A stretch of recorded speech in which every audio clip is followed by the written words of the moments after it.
Before today's episode, I want to share a brief note of gratitude.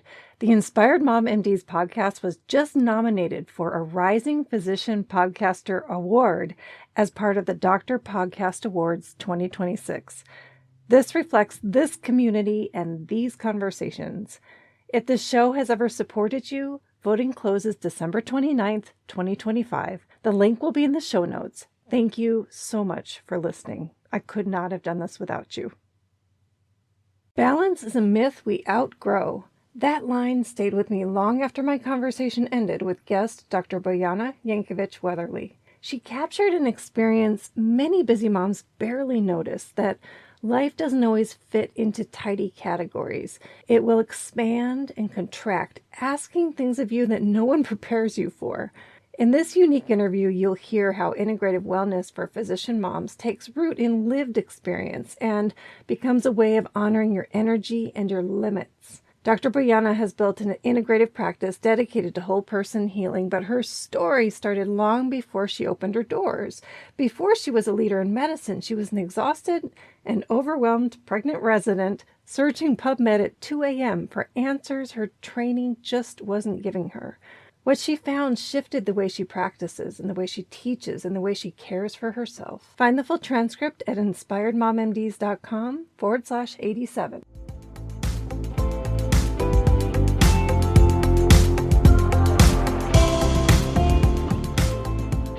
Hi there, and welcome back. You're listening to the Inspired Mom MDs podcast.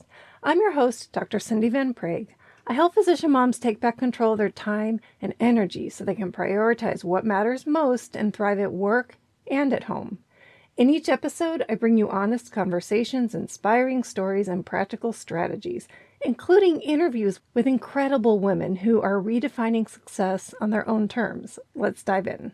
Today, I am joined by a special guest. Her name is Dr. Bojana Jankovic Weatherly. She's a double board certified physician in internal and integrative medicine with certification in both functional medicine and as a menopause practitioner. She founded Bojana MD, a concierge integrative medicine practice where she focuses on thyroid, hormone, gut, and cardiometabolic health to support longevity and health span. Bojana is an adjunct faculty also and clinical mentor at the Andrew Weil Center for Integrative Medicine and is a highly sought after health educator and speaker dedicated to helping people feel and live better. I am so happy you're here. I got to know you a little bit because of our connection through the Andrew Weil Center of Integrative Medicine. I'm really, really glad that you're here today. Welcome. Thank you. I'm happy to be here, and always nice to connect with fellows from our integrative medicine program. I know. I love seeing what everybody is doing, and we all had the same foundational training and everybody goes in different directions, and it's really neat to see that.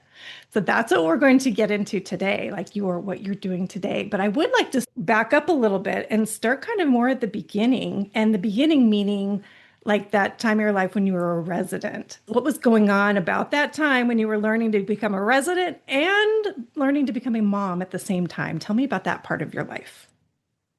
So what I find really interesting is that I had no idea going into internal medicine residency. I had no idea what integrative medicine, functional medicine were, that I would ever be practicing it, learning about it. And so we all kind of go in having an idea about a certain path. And then, of course, life presents us with challenges, with opportunities, and then it's up to us to decide how to solve that and what that leads us to.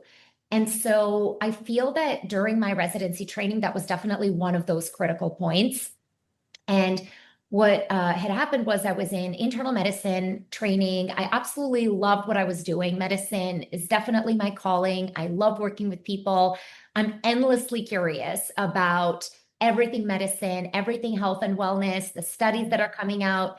And so absolutely felt that like this is what I want to be doing and should be doing. However, I found myself pregnant during residency training as well. And believe it or not, it was actually planned. I, spoke to my OBGYN and I was like, I don't know, is it better to do it now versus like wait until, later and whatnot? And he was like, listen, he literally said, it's like the Nike slogan, just do it. And so I thought, okay, he has a good point. It's never, especially for us physician moms, right? If we think about the trajectory of our careers and the lengthy training, there's never the right time, so to speak. And I thought, you know what, I'm probably always going to feel this way. May as well just go ahead and get started.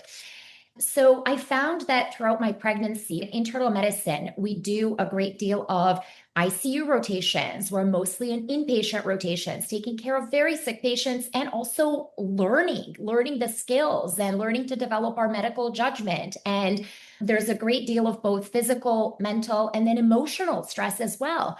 I found myself, as this was kind of accumulating, I found myself kind of getting really burnt out and feeling really exhausted, right? And part of this was pregnancy, part of this was the long work hours and 30+ hour shifts and so on. And this all culminated in one night at 2 a.m. I was exhausted, yet I couldn't sleep and just feeling really defeated. I went on PubMed and I started looking up, what are the possible complications in pregnancy with long hours? I was really concerned about what I was doing to my baby, about all of these things. Of course, there's a lot of evidence with respect to long work hours, with respect to shift work as well, and negative consequences in pregnancy, preterm birth, and so forth. And I found that this was, of course, like very depressing to find out, but at the same time, it was one of those moments where I really had to make a decision of, am I going to be the victim of these circumstances that I've created, or am I actually going to do something about it and find a way to feel empowered in this situation and say, okay, yes, there are some challenges here, but we'll navigate it. We'll figure this out. And I was really lucky to literally in the following days after that, come into contact with some integrative medicine providers and slowly starting dipping my feet into everything from prenatal yoga to acupuncture support. I was working with a chiropractor as well. My baby at that time, as well as my second one, were both measuring very large. So there were some concerns from my OBGYN with respect to that. And somehow my chiropractor had full confidence that I would be able to deliver naturally, that there would be no anatomical issues, and that my body is absolutely prepared to do that. And I thought that this integrative approach, that this kind of sense of, you got this, your body can do this, like you're meant to do this. And rather than thinking, I mean, of course, it is important to think about, okay, what are the possible outcomes? Am I ready for these things? How do I plan for this? Reduce the risk. But on the other hand, also be aware that our bodies are designed actually to overcome and to have this incredible capacity and incredible resiliency, right? And there are all these backup systems and all these ways in which we stay in homeostasis. And so to really start to believe in that and to really feel that my integrative medicine practitioners believe in me. They believe that I'm going to have a positive outcome. And unfortunately, in medicine, we just don't come across that enough, right? It feels that everything is, and again, we must take into account statistics and studies and so forth. But at the same time, there has to be the human element, the belief, the kind of visualization of what are the optimal case scenarios and really of like how to create that path forward. And I felt that that was really one of the biggest differentiators of how I had seen medicine up to that point as a patient and as a physician in training. And this approach that was given to me as a patient, as a pregnant resident, was such a gift because it forever changed the way that I saw the role of medicine as we're treating and partnering with our patients, and the way that I saw my own health outcome. And this forever changed how I interacted with my patients and not just conducted my visits, but just really kind of that overall sense of what the discussions are and that sense of how to achieve those optimal outcomes. Wow, you were lucky to be exposed to this during your training. So you were able to integrate that into your traditional internal medicine program. When did you go on to learn formally the integrative medicine part? Was it back to back? Like you went right into it? It was afterwards. So I started practicing as a primary care physician. Okay. And I found that this was kind of that second critical point, that second reminder. Because again, in primary care, we work with a lot of people that are coming in to manage chronic disease. And then I found that I was working with a lot of people, especially women, that were coming to me with chronic unexplained symptoms. So it could be a combination of chronic fatigue, autoimmunity that wasn't well regulated, metabolic issues, depression, anxiety, again, not well controlled. And it felt sometimes like, again, our system is designed to be very much about checking the boxes and being very prescriptive. And I felt that the skills that I had were not fully able to address all of these complexities. And I wasn't able to find the satisfactory answers for my patients. And in the area where I was practicing at the time, this was in Los Angeles, I found that a lot of people that were coming to me had an interest in everything from Ayurveda to integrative medicine. Maybe some were seeing a naturopath. And I was really curious about the intersection between these different modalities and what we were doing in medicine. And it didn't feel right that these were completely two different entities that were not communicating with each other. And so I was starting to look up studies. If somebody had recommended something to my patient that I'd never heard about or never saw a study about, I would start to research or call that person up. And then I realized I really need to get formally trained in this area if this is what I want to practice and integrate.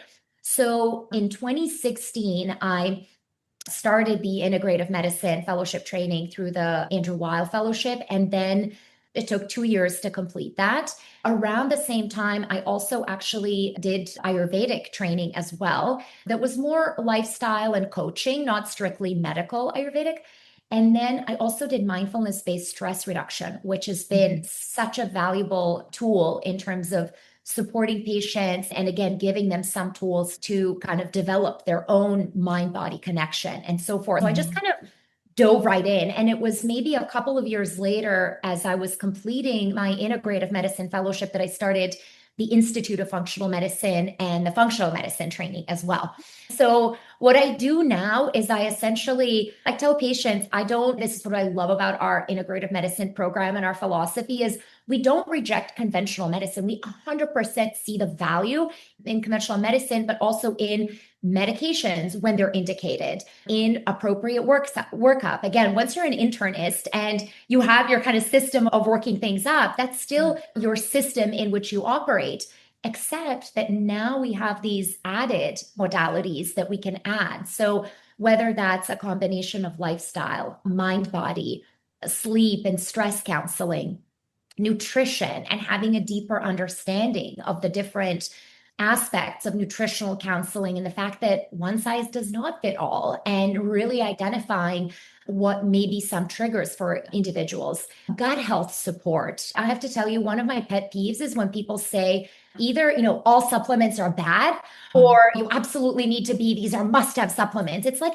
neither one of these statements is true. There is absolutely a role. If somebody is nutrient deficient and they're not able to get their nutrients through diet for whatever reason, you 100% should get them to the optimal level. There's no question about that. And there is a great deal of research on some of the herbs and some of the supplemental supports that we use. But again, we have to ensure that we're doing so safely, effectively, and that again, we're tailoring that treatment to the person we're working with. And I think that a lot of the times, unfortunately, this nuance gets lost and we tend to live in an all or nothing world, which is not at all how medicine works. Oh, I 100% agree. That's 100% all in. So I really like how you're approaching patient care from the whole person standpoint, because that's what helped you when you were pregnant. I almost feel like the word dry is coming to my mind when I think of traditional medicine, not to bash it, but it just feels very straightforward, clinical, yes, but it doesn't allow you, the physician, the opportunity to encourage your patient. Let's look at the positive. Let's look at the fact that I believe in you. And I think bringing in all of these modalities helps. So you have the science to discuss all these modalities and you really are treating the whole person. So I love how you brought that all together. I do have a somewhat related question on balance. You've been doing all of this training. How do you balance the medicine and your family? Or do you believe that balance is even the right word here? It's a good question. I do think that it's a bit of a misnomer or kind of hard expectation, right? Because I think that if we expect of ourselves to constantly be in balance and performing equally well in all areas of our lives, I think this is just not possible with all the demands of being a mom and being a physician, owning a business, doing all of the things that we want to do. And by the way, there's also this thing called self-care, right? Where we try to keep our sanity and our health and get enough sleep. I don't think there's this kind of such a thing as a perfect balance. I do think that what has helped me personally is number one, prioritizing, kind of knowing that if we're looking at a week, let's say, and dissecting a week schedule, knowing that, okay, these are my priorities for this week. Maybe I'm not going to hit all of my goals, but these are the things that absolutely need to happen.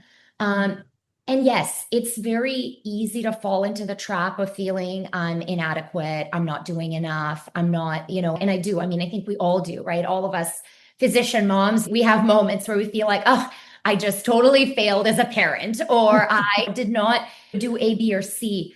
But I think it's so important to cultivate that compassion towards ourselves as well.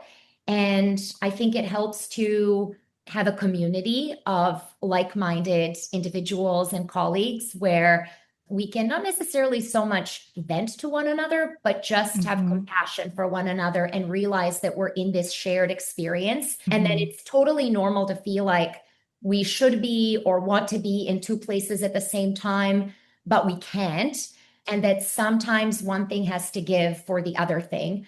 One of the people in our integrative medicine program, actually, I don't want to misquote who she quoted, but I think it was Anne-Marie Chiasen actually that quoted someone around having different times in our lives where certain areas might take that priority, that center stage. And I think that very much is true, again, in my experience of motherhood and seeing how my own kids have different needs over time. And then that partly informs where I can dedicate my own efforts and dedicate my own attention. But I think it is important at the same time to be mindful of what's important to us, what's important to people around us, and ultimately do the best we can. Right. So it is a flow back and forth between the different seasons of life. But within that flow, you can still prioritize each week, each day, what matters most at that time. Definitely. Yeah. And one of the things I think for me and a lot of my friends and colleagues, it took some time to learn how to set boundaries. And it's still, by the way, I'm still learning how to do that. But I think that over time, it becomes a little bit easier if we look at it through this lens of, if I say yes to this, that means I'm saying no to something else. Let's see if I have the bandwidth to do that. And that it's perfectly fine to say no or to delay something or to say, if there simply isn't capacity, because I think it's much easier to stay in this state of challenge or to, again, like rise to the occasion when needed, than go all the way to burnout and then have to kind of build ourselves back up. There's a beautiful image of these three concentric circles that I was first introduced to in my mindfulness-based stress reduction class, where the smallest circle on the inside is comfort, the middle one is challenge, and then the outward one is overwhelm. And when we reach that overwhelm / burnout, and when we're in that state for long enough where we feel like I have nothing more to give, I'm exhausted, I'm no longer enthusiastic about the things that I love, I don't have any more of myself to give, we really have to go back into the nourishment mode, which means we can't go back into challenge and go back to the high performance person we used to be. We first have to go back to that nourishment and to that comfort and then build ourselves back up. So if you think about it, the more we get to that burnout, the more it's going to take time to recover and bounce back. And so this is one of the ways in which I really try to, when I'm motivated to say like, yes to everything, and yeah, of course I can do that, to then have a reality check with myself and say, can you really? Because no, that's not so realistic. And to have a little more compassion to say, no, I think I'm going to kind of just gauge how best to stay in the challenge zone rather than completely stretch myself and then fail miserably in all different ways and burn out and then take a while to get back up. I love that visual of the three circles. I think a lot of us might, when we're overwhelmed, want to just go back to the challenge. Okay, let's pivot, let's fix it. And that sounds like the challenge part, but really what you're saying is we need to withdraw a little bit more and get back into the self-care, the comfort. Yeah, what a beautiful visual. That puts it into perspective. Thank you. So now you've woven together so many roles in your career. So physician, speaker, mentor for fellow physicians, an advocate for integrative health. What part of your work feels most energizing right now? What do you love speaking about and teaching? So the most energizing, I have to say, I love patient care. I love working with patients Mm, one-on-one. I love the aha moments. I love to see, like, literally, this is so nerdy, but I love to see like reversing diabetes or pre-diabetes or improving thyroid antibodies or like my menopausal patients feeling so much better when they're on treatment and so on. So that is like the number one thing that lights me up. And this is what's always mm, been kind of the primary driver of being in medicine. But I also love educating because, again, I recognize not everybody can have a personal integrative medicine doctor. And there is so much information out there, right? People are being mhm, targeted on social media. There is so much marketing from all sorts of health and wellness companies, and it's mhm, very, very noisy out there. It is satisfying to be able to talk to a group of people that maybe doesn't have their own integrative medicine doctor, but they can take the tools and say, got okay, it. this is what I've learned. How do I now go and advocate for myself with respect to getting certain labs done, with respect to asking certain questions about their treatment and being more involved in their healthcare? So I really do enjoy that part of work and that sense of empowerment. And because, not again, like, knowledge, knowing how to implement that knowledge is power. It's so rewarding, it's so Mhm, beautiful. And so then similarly with mentoring and working with other physicians and kind of sharing the things that I appreciated being shared with me or that I would have wanted shared with me when I was starting mhm, out. And this constant exchange of knowledge, I think that we're living in a world where AI is taking on a more and more prominent role. But I think it's so important to continue to refine and work on our own medical judgment and medical decision mhm. making judgment, but then incorporate that into our world, but continuing to use our brain, like really continuing to critically think. That's just as an aside, but that's one of the things that I'm really so mindful of and often think about, in the medical education and in how we're now working with some incredible tools like open evidence AI in medicine, Yeah. right? We want to leverage these incredible tools that have such a great capacity, but at the same time, we don't want that to lead to us having less skills or less ability to critically think and apply information and only rely on that. I love that you brought AI into this because AI is available to everyone, not just the physicians. So the patients are coming in, some fully educated on what's going on with them, and they have AI telling them what questions to ask, what it may be, what it may not be.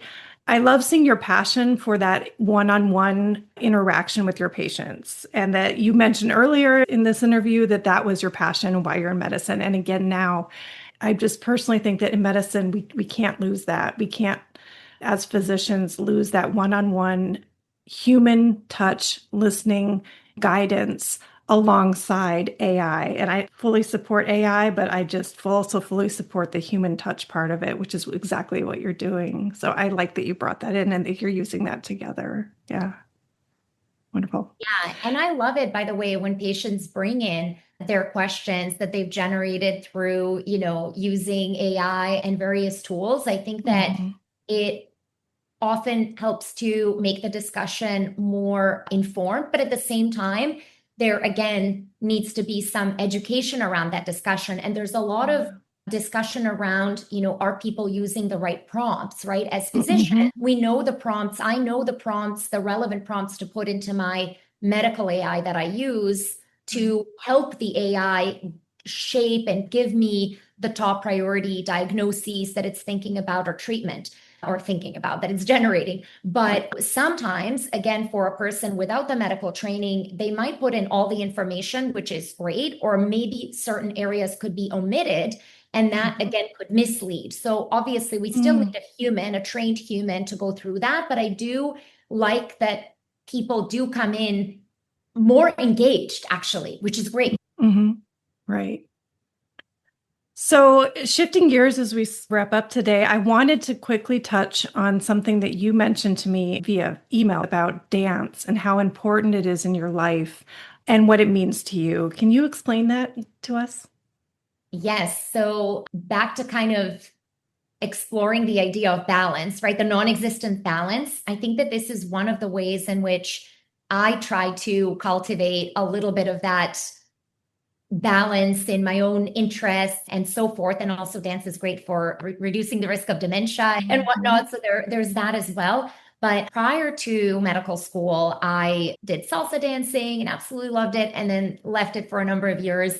Mostly was really not dancing during medical training and having kids and all of that. And so just in the last about 4 years or so, I started doing Latin ballroom dancing, and it has been fantastic. It's my only kind of creative endeavor that I have in my life. I'm not otherwise really, there's nothing else really creative. It's kind of boring. I mean, not to me, it's not boring to me, but like there's nothing else creative really that I have. And so this is one way in which I find that I can express creativity, but also work in a different, I mean, I absolutely need to work out for my mental health and physical health, but with dance, it's a little bit of a mixture of a different kind of physical workout, but also a mental workout, exploration of the creativity, being together with music. So I have been competing in the Pro-Am Latin ballroom as well, which is also kind of nice because then I get to set goals. And so I still get to kind of have that competition with myself, really, with just, okay, how much better can you get? And it kind of allows me to practice that focus and that alertness and so on, but in a completely low pressure way, because this is something I do for fun. So the performance is not as important as the actual process. So this is like the thing that I do for fun. That's my play. That's my version of play, and kind of trying to release a little bit of that like nervous system tone that I normally have. Oh, absolutely. Play and creativity as an outlet for all of the tone, as you say, that we carry in medicine, caring for others, and how important that part of our life is. Thank you for sharing that. As we close, I'd love to ask you to speak directly to the woman who's listening right now. What do you hope that she takes away from this conversation today?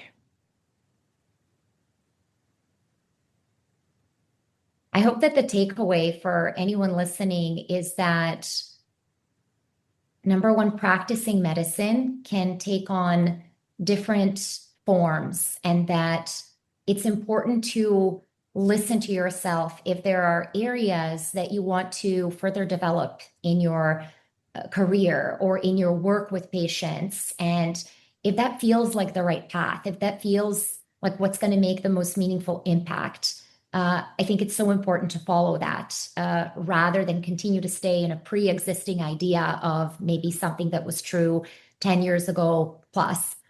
I think the second thing is continuing to cultivate that self-compassion, that no one is able to be everything to everyone at all times, and just knowing to listen to yourself. If you need the time for yourself, if you need to go to a yoga class, do a meditation, or do a quick 4-7-8 breath or any kind of breathing exercise, to really give that to yourself, to really give those little bits of nervous system release, these little bits of regulation and relaxation, time in nature. I think that's so important. I know we didn't touch on that, but I think that really cultivating that area, that middle circle of challenge where you're giving yourself a bit of nourishment while also being able to stretch and perform.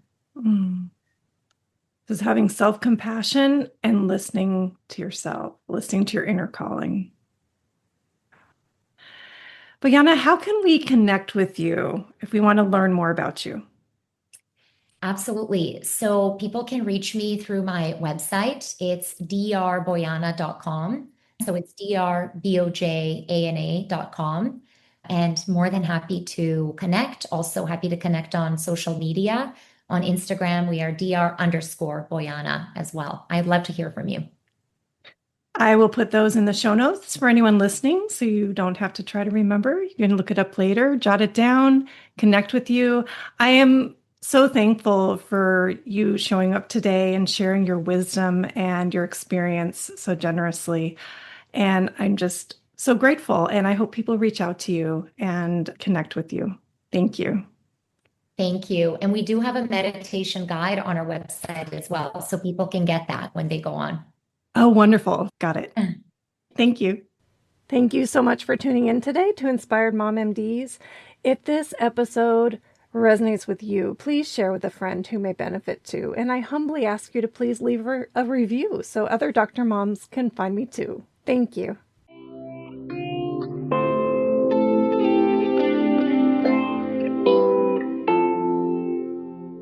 And just a quick reminder, this podcast is for informational and educational purposes only and isn't a substitute for medical advice or care.